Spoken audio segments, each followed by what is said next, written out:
नमस्कार मेरे बहनों और भाइयों। अरुण चतुर्वेदी फिर से एक बार आप सभी भाई बहनों का स्वागत करता है और आज इस लर्निंग और अर्निंग की कड़ी में फिर एक नई कड़ी जोड़ेंगे और आज बात करेंगे कुछ लर्निंग की, क्योंकि मार्केट अब बंद है 2-3 दिन, तो अब थोड़ा सा टाइम पास करेंगे। और आज जिन भाई बहनों ने ओएनजीसी में और मैकडोनल्ड में कुछ ट्रेड किया होगा तो उन्होंने निश्चित प्रॉफिट कमाया होगा। और मैकडोनल्ड में स्टॉप लॉस हिट हुआ होगा। यदि जिन्होंने स्टॉप लॉस थ्योरी को समझा होगा तो उन्होंने बिल्कुल अपने आप को बचा लिया होगा और ओएनजीसी में मस्त प्रॉफिट मिला है। और आगे बढ़ने से पहले उन सभी भाई बहनों को मैं धन्यवाद देना चाहता हूं जो रोज इस चैनल से कंटिन्यू जुड़ रहे हैं और आपका प्यार मुझे मिल रहा है। उसके लिए मैं तहे दिल से आप सबको धन्यवाद देना चाहता हूं। और आज एक जीवन के एक छोटे से पॉइंट पर बात करेंगे, वो सब आपके जीवन में आप भी सब जानते हैं, क्योंकि मेरे पास इतना ज्ञान तो नहीं है, लेकिन क्या है ना कि इस जिंदगी में जो भी छोटे छोटे पॉइंट है ना, उन्हीं पर बात करता हूं, क्योंकि मैं तो एक साधारण आदमी हूं। तो एक चीज मैंने बहुत अच्छी नोट करी है कि यदि आपकी जीवन में आलोचक नहीं है तो आपका जीवन नीरस है। तो ऐसा समझ के चलिए आज इसी पॉइंट पर बात करेंगे। तो देखिए कि आप अपने जीवन में जो भी काम करते हैं, चाहे आप स्टूडेंट हैं, चाहे आप नौकरी करते हैं, चाहे आप बिजनेस करते हैं, चाहे आप घर में खाना पीना बनाने वाली हाउस वाइफ हों, चाहे आप कोई प्लेयर हैं, चाहे आप कोई साइंटिस्ट हैं, चाहे आप कोई अकाउंटेंट हैं, चाहे आप कोई बहुत बड़े वकील हैं, मतलब हर जगह पर इतनी सारी फील्ड हैं। कोई पॉलिटिशियन है, कोई होटल चलाने वाला है, कोई कपड़े की दुकान चलाने वाला है, कोई इंजीनियर है, कोई डॉक्टर है। तो बहुत सारी फील्ड्स होती हैं और यदि आपके आलोचक नहीं है तो उस फील्ड में आपकी तरक्की होना बहुत मुश्किल है। तो आपको कंपटीटर या ये आलोचक जो हैं, ये आपको कहीं बाहर ढूंढने की जरूरत नहीं है, ये कोई एक्सपोर्ट इंपोर्ट करने की जरूरत नहीं, कोई खरीदने बेचने की जरूरत नहीं है। आप जिस फील्ड में काम कर रहे हैं उसी फील्ड में आपको ये आलोचक तुरंत पैदा हो जाएंगे। आप ऑफिस में काम कर रहे हैं, तुम्हारे आलोचक खड़े हो जाएंगे। आप समाज में खड़े हुए हैं, समाज का कोई भी काम करने खड़े होंगे, आलोचक आपके सामने खड़े हो जाएंगे। आप घर में शादी ब्याह करेंगे, आलोचक 10 आदमी आलोचक बन के खड़ा हो जाएगा। आप कोई नई एजुकेशन लेंगे, तुरंत 10 आलोचक खड़े हो जाएंगे। आप कुछ जीवन में ऐसा काम करने खड़े होंगे जो आपको कुछ अलग करने की प्रेरित कर रहा है, आलोचक खड़े हो जाएंगे। तो इन आलोचकों से आप घृणा न करें। मैं आपको ये चीज बताना चाहता हूं कि इन आलोचकों को बहुत ध्यान से इनको सुने, इनकी बातों को ध्यान दें, इनको रेस्पेक्ट करें। ये आपके जीवन को बदलने वाले लोग हैं। तो ये चीज को आप नेगेटिव मत सोचें कि ये आलोचक आपके काम को डिस्टर्ब कर रहे हैं या आपके काम से जल रहे, नहीं। इन चीजों को आप बहुत पॉजिटिव समझें, क्योंकि बड़ी बड़ी कंपनियों को आप देखेंगे, किसी भी बड़ी जो मल्टीनेशनल कंपनी है उसमें सर्वे कराए जाते हैं। आप बैंकों में देखिए कि आपसे रैंकिंग मांगी जाती है। इसका मतलब क्या है? वो ये आलोचक का ही पार्ट है।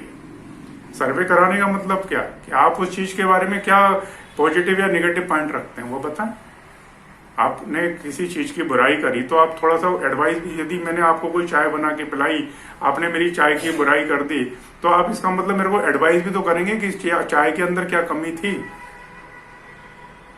या मैंने कोई स्टेटमेंट बनाया, कोई अकाउंटिंग स्टेटमेंट बनाया और उसमें कोई मिस्टेक आप निकाल रहे हैं या उसकी आलोचना कर रहे हैं, उसके बनाने के तरीके को आप मेरे को बता रहे हैं, इसका मतलब ये हुआ कि आप मेरे को एडवाइस कर रहे हैं इम्प्रूव करने के लिए। तो जितने भी क्वेश्चंस आएंगे मेरे को मेरे काम को करने के लिए, उतना मेरा इम्प्रूवमेंट होगा, उतना ही मेरी बढ़ोतरी होगी, उतना मेरा डेवलपमेंट होगा। तो बड़ी बड़ी कंपनियां करोड़ों रुपया इसके ऊपर खर्चा करती हैं, सर्वे कराने पर खर्चा करती हैं, कस्टमर केयर के ऊपर खर्चा करती हैं कि वो ऐसी कस्टमरों को पूछते हैं कि भाई इसमें क्या कमी है। तो कमी बताने वाले से ही उस चीज में इंप्रूवमेंट आएगा। और जब आपकी जिंदगी में, आपके काम में इंप्रूवमेंट आएगा तो आपकी जिंदगी डेफिनेटली बहुत आगे बढ़ेगी। तो अपनी जिंदगी में ऐसे कंपटीटरों को, यदि आपकी जिंदगी में कंपटीटर नहीं है तो आप उन कंपटीटरों को पैदा करो।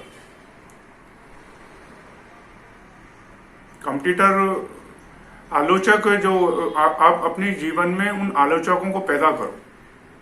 यदि वो आलोचक आपके जीवन में नहीं है तो आपका जीवन नीरस हो जाएगा। आप इस चीज को बिल्कुल नेगेटिव नहीं सोचें, इस चीज को हमेशा पॉजिटिव सोचें कि क्योंकि आलोचक का मतलब क्या होता है कि आप जिस ग्रुप में काम कर रहे हैं तो आप ही एक ऐसे आदमी हैं जो कुछ अलग करने जा रहे हैं। और सपोज आप कोई एक ऑफिस में काम करते हैं और उस ऑफिस में 100 आदमी काम कर रहे हैं। यदि आपने कुछ ऐसा स्टेटमेंट बनाया, कोई ऐसा क्रिएटिविटी वाला काम किया, कुछ ऐसा काम किया जो उन 100 लोगों से अलग है, तो डेफिनेटली आप कुछ अलग है ना, आप कुछ नया क्रिएट करने जा रहे हैं, आप कुछ नया डेवलप करने जा रहे हैं। तो वो चीज उनको मालूम नहीं है, इसलिए उसकी आलोचना कर रहे हैं। तो उनकी आलोचना करने से क्या होगा कि आप अपनी चीज को और क्लियर कर सकते हैं और उसमें फिनिशिंग कर सकते हो। उसमें थोड़ा सा जो भी, यदि कहीं मिस्टेक जो आपको नहीं दिखाई दे रही है, आपकी आंखों से दिखाई नहीं दे रही, तो वो चीज आपको वो बता रहे हैं। तो आलोचक होना आपकी जिंदगी में बहुत जरूरी है।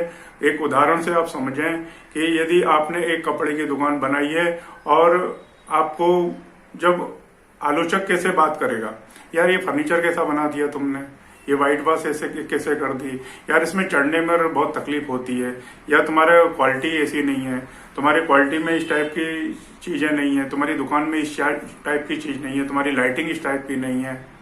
तो वो हर चीज में आपके में वो जो चीजें बता रहा है वही आपके क्वेश्चंस हैं, वही आपको इम्प्रूव कर रहे हैं। तो आप उनकी चीजों को बहुत ध्यान से सुने और उनको रेस्पेक्ट करें और उनको वेलकम करके हमेशा उनको कभी भी उनसे मतलब अंगिष्ट मत जाए। ऐसा मत सोचे कि वो आपकी चीजों को गलत बोल रहे हैं। वो उन चीजों को वो किसी भी कंडीशन में बोल रहे हैं, उनकी इंटेंशन क्या है उस पर आप ध्यान न दें। आप ये समझें कि वो आपके काम को चेक करके आपकी मिस्टेक को वो आप बता रहे हैं जो जिस पर आपकी नजर नहीं गई हुई थी। तो बहुत बड़ा काम कर रहे हैं। तो मैं आशा करता हूं कि आप इस पॉइंट को समझ रहे होंगे। ये इशारे में बोला हुआ है, लेकिन इस चीज को अपने जीवन में उतार लें, आप जिंदगी में बहुत आगे बढ़ेंगे। ये जहां आपकी आलोचना हो रही है तो समझ ले आप अपने एकदम सही राइट उस पर जा रहे हो। आपकी आलोचना हो रही है, इसका मतलब यह है कि आप अपने जीवन में सक्सेस के नजदीक जाते जा रहे हैं। आपके काम में सक्सेस रोज बढ़ रही है, इसका मतलब। क्योंकि जितने आलोचक आपके काम में आते जाएंगे, इसका मतलब यह है कि आप इस दुनिया में कुछ अलग करने वाले हैं, कुछ अच्छा करने वाले हैं, कुछ ऐसा करने वाले हैं जो वो 1000 आदमी, लाख आदमी, करोड़ आदमी नहीं कर पा रहा है। तो इन चीजों को बहुत पॉजिटिव लें अपनी लाइफ में और जिंदगी में आगे बढ़ते हैं, यही मैं कामना करता हूँ। इसी टाइप से शेयर मार्केट में भी आप समझें कि जिन शेयरों के बारे में इस टाइप की जो न्यूजें आती हैं उनको आप थोड़ा सा ध्यान से देखें। उनके पीछे बहुत बड़ा बवाल होता है। पता नहीं कौन उस चीज के रेटों को गिरा के उसमें एंट्री लेना चाह रहा है, कौन आपको डरा के उस आपके माल को बिकवाना चाह रहा है, कौन आपको मार्केट को गिरा के उसमें एंट्री लेना चाह रहा है। मतलब छोटे, जैसे आपने देखा होगा कि एक टाइम पर SBI का जो शेयर था वो 148 रुपए और 150 रुपए के आसपास ट्रेड कर रहा था। इतना गिराया, इतना गिराया, इतना गिराया, और आज वही देख लो वो 300 के आसपास ट्रेड कर रहा है। तो वो आलोचकों ने उस चीज को बुराई दे दे के उसको नीचे तक गिराया और बड़े प्लेयर उसके अंदर एंट्री ले गए और आज उन्होंने 300 रुपए पर प्रॉफिट बुक किया है। तो इसको मार्केट की टर्म्स में समझें और अपने जीवन की भी टर्म्स में समझें और इस आलोचक वर्ड को अपने जीवन में एक बहुत पॉजिटिव तरीके से समझें, यही मैं आशा करता हूँ। इसी वीडियो के माध्यम से यही मैं कहना चाहता हूँ। आप खुश रहें, मस्त रहें, आनंद से आपकी जिंदगी बहुत मस्त रहे, यही मैं कामना करता हूँ।